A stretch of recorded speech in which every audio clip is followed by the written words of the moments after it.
Ibaxé. Ibaxé-ô. Então, Rodrigo, vamos voltar a esse papo. Vamos continuar, porque a gente deixou ali né? um suspense maior ainda, gente. Olha só o que a gente pensou. A gente pensou em uma espécie de uma figura geométrica, um triângulo, em que numa ponta estão os orixás, numa outra ponta os Ajogum, né? Como o Rodrigo falou, Iku, a morte, Arum, a doença, Ofo, a perda e todos os outros que nós conhecemos. E no terceiro vértice desse triângulo, Yami Oxorongá. Agora a gente tem que saber o que tem nesse triângulo. Faltou ali um personagem importante nesse triângulo e a gente prometeu que a gente ia contar se esse personagem ele estava ali ou não e se ele estava sozinho ou não. Esse personagem somos nós, os seres humanos. Fá ensina pra gente que o ser humano ele está ligado às três pontas do triângulo e mais. Por que as três pontas do triângulo?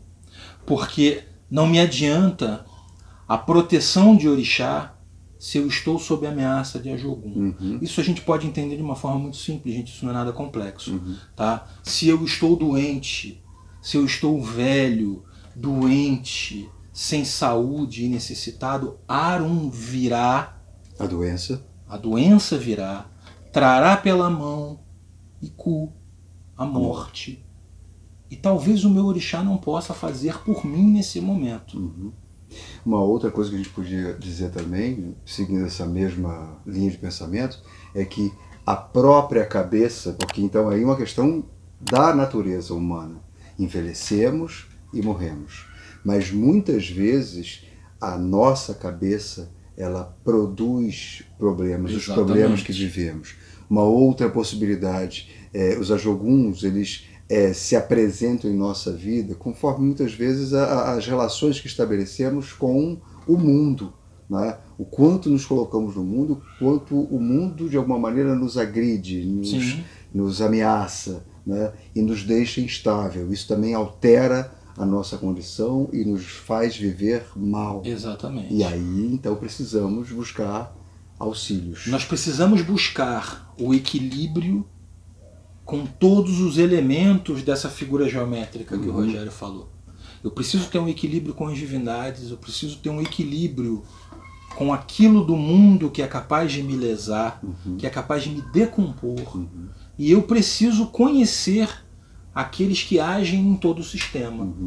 Mas o ser humano não está sozinho ali no meio. Ou melhor, dentre os vértices desse triângulo, circula a figura de Exu.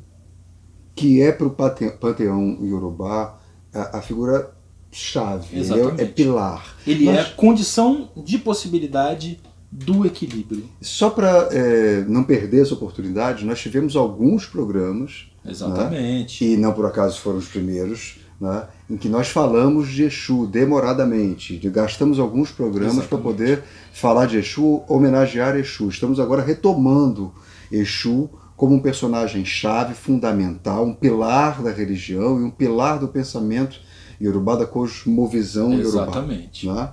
Exatamente. Exu é o ponto de ligação entre todos os elementos que compõem a cosmovisão iorubá e traz consigo as principais ferramentas que nós temos para poder nos relacionar com todas essas espiritualidades que a gente mencionou aqui.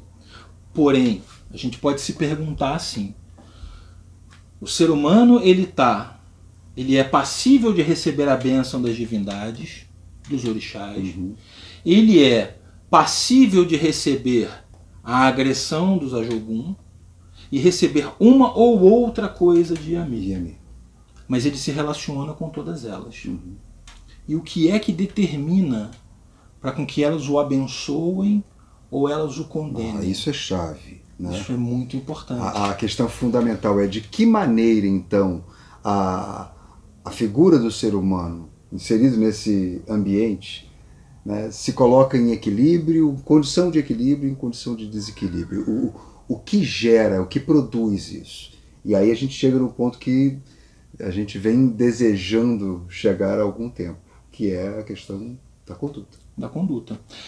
A gente já percebeu que a gente vive num universo onde a gente pode ser ameaçado por diferentes forças. E talvez a gente não tenha tanto controle assim sobre elas, porque como o Rogério falou, quando a idade avançada me alcança, a doença pode vir junto e talvez eu não possa ver isso como um desvio. Sim. Eu preciso ver isso como uma naturalidade do ciclo, porque ele é equilibrado. Então, se eu nasci, eu devo desnascer. Uhum. Não é? Porém, quando nós consultamos Ifá, para além das bênçãos e as dificuldades que nós podemos encontrar com os seres espirituais, Ifá ensina para a gente que nós também podemos ter problemas com os outros seres humanos que vivem aqui. Sim. E aí, Iwa não só é uma chave para como nós devemos nos portar perante um cenário cósmico, mas também a chave de como nós devemos nos portar perante os outros seres humanos. Só para lembrar, a gente já tinha falado de Iwa como a existência. Exato. Né? A existência, portanto, é disso que estamos falando o tempo todo, pensando em falar do ser humano, a existência no mundo, de cada um de nós, e a maneira como nós nos relacionamos com o mundo e, portanto, com o mundo em sua complexidade, o que supõe o outro, né? Supõe estar com o outro. E o outro, por favor, entendam, o outro são todos os outros, são todas as pessoas que neste mundo, como nós, né, existem. Exato. E a existência ela pode ser boa, no sentido de ser adequada às condições de uma boa existência, ou não. Né? Ela pode ser Iwa Pelé, ela pode ser o contrário, Iwa Ika, uma má existência, que é, portanto, uma má conduta. Exato. Né? A gente já tinha falado isso, mas só para a gente resgatar aqui e poder avançar junto. Né? Então, diante disso, que tipo de recursos nós dispomos como seres humanos, com as nossas limitações, com tudo isso que a gente está sujeito, qual é o potencial de manobra que a gente tem para poder fazer da nossa vida melhor? Como é que eu faço para desviar, se me é possível, das vicissitudes cósmicas, mas também desviar dos problemas de relacionamento entre os seres humanos? Eu garanto para vocês que a maior parte dos problemas que a gente lida no dia a dia, elas decorrem da convivência que a gente tem com os outros seres humanos. Então, falar sobre conduta, falar sobre ética e tudo aquilo que compõe essas ideias, esses conceitos, não só é importante no momento em que a gente vive, mas é importante que a gente faça com constância, que nós falemos disso para as pessoas que estão ao nosso lado, que nós contemos isso às nossas crianças, para que elas possam entender que a gente vive num mundo que exige coisas da gente, e que vai exigir da gente não só a inteligência e a saúde para a gente poder viver, mas vai exigir da gente que essa inteligência se materialize em bons atos. Sim, e aí a gente chega também numa outra questão, né? Porque a Ifá ajuda a gente a pensar isso. A inteligência é uma coisa, né? É a capacidade de dar soluções, de apresentar saídas, de ter uma certa reflexão sobre a realidade. A sabedoria é um aprimoramento da inteligência.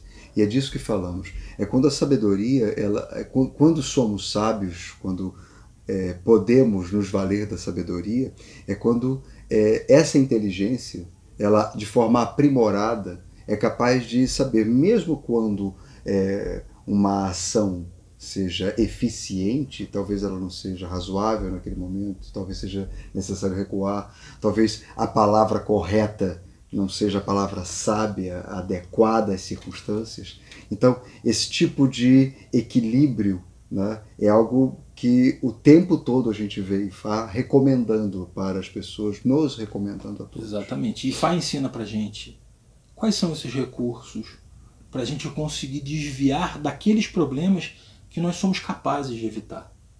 E isso a gente vai falar no nosso próximo programa. Tá? Acompanha o nosso canal, assina o canal aqui embaixo, gente. Tá? Curte nosso vídeo. Fica aí com a gente, tá, gente? Tchau, tchau.